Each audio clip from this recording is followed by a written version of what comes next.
mungkin sebelum dilanjutkan kita ke Pak Abdi terlebih dahulu, ada di Bandung, seorang dosen ilmu hukum Universitas Pasundan Bandung. Selamat pagi Pak Abdi Yohana.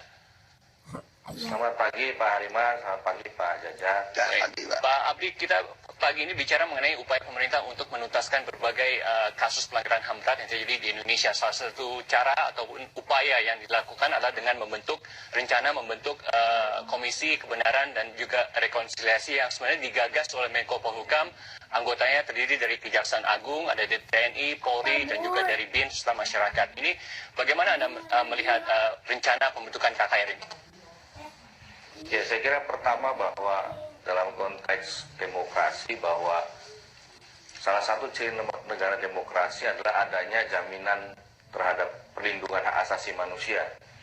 Dan itu di Indonesia saya kira secara tegas diatur dalam konstitusi kita, Undang-Undang Dasar 1945. Nah, dalam konteks perlindungan itulah maka menurut hemat saya bahwa pembentukan Komisi Kebenaran dan Rekonsiliasi itu sangat benar, sangat baik. Karena apa? Karena pertama bahwa menurut Jack Snyder dikatakan bahwa salah satu hambatan atau kegagalan dalam proses konsolidasi demokrasi adalah selalu mengungkit masa lalu terkait dengan persoalan-persoalan kebangsaan, persoalan kenegaraan. Nah, oleh karena itu Komisi Kebenaran ini saya kira kan tujuannya adalah untuk mengungkap secara benar, secara historis, sejarah bahwa bagaimana sebuah peristiwa itu yang sesungguhnya terkait dengan pelanggaran-pelanggaran asasi manusia. Nah, di Indonesia saya kira bahwa persoalan pelanggaran hak asasi manusia sebagaimana tadi pada saat editorial disampaikan, ini banyak beberapa kasus yang sampai saat ini belum terselesaikan. Ya, katakanlah misalnya yang sangat ditunggu oleh publik itu adalah bagaimana mengungkap kasus tahun 98. Saya kira selain persoalan meninggalnya mahasiswa yang ditembak itu, kemudian juga ada beberapa aktivis yang sampai saat ini tidak diketahui di mana keberadaannya.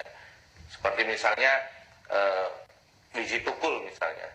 Nah, sampai saat ini kan di mana keberadaannya, kemudian apakah masih hidup atau tidak, sampai saat ini kan tidak diketahui. Nah, oleh karena itu Komisi Kebenaran, saya kira dalam konteks kebenaran ini harus segera diungkapkan sebenarnya ada di mana dan kemudian kenapa misalnya para aktivis itu hilang.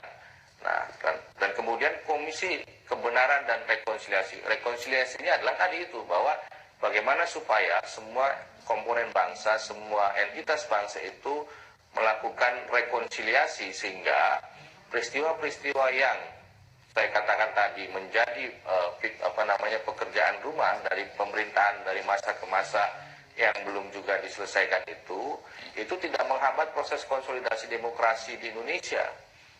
Nah, kemudian saya lihat bahwa regulasinya kan sebenarnya sudah ada sejak tahun 98, ada ketetapan MPR terkait dengan bagaimana supaya hak asasi manusia di Indonesia ini dijaga.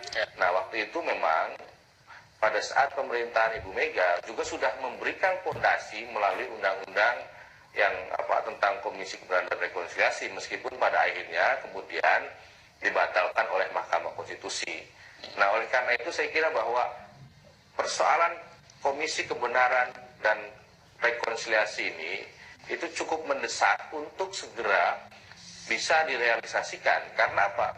Karena ini tidak hanya menyangkut persoalan biasa, tetapi ini juga menyangkut persoalan banyak orang, menyangkut persoalan keluarga dan lain sebagainya. Seperti misalnya bagaimana kemudian yang tadi disampaikan oleh penelepon, dikatakan bahwa mereka adalah salah satu korban dari tragedi tahun 65 saya kira, bahwa itu adalah satu tragedi kemanusiaan di mana orang kemudian hilang, kemudian dibunuh itu tanpa sebab-sebab yang jelas. Oleh karena itu bahwa hal inilah yang kemudian mendesak supaya ke depan bangsa ini tidak kemudian tersangkut atau kemudian juga tidak selalu mengalami persoalan-persoalan yang sama. Sehingga saya harapkan bahwa ke depan persoalan hak asasi manusia tentunya terhadap jaminan hak asasi manusia, karena hak asasi manusia adalah hak yang dimiliki oleh setiap individu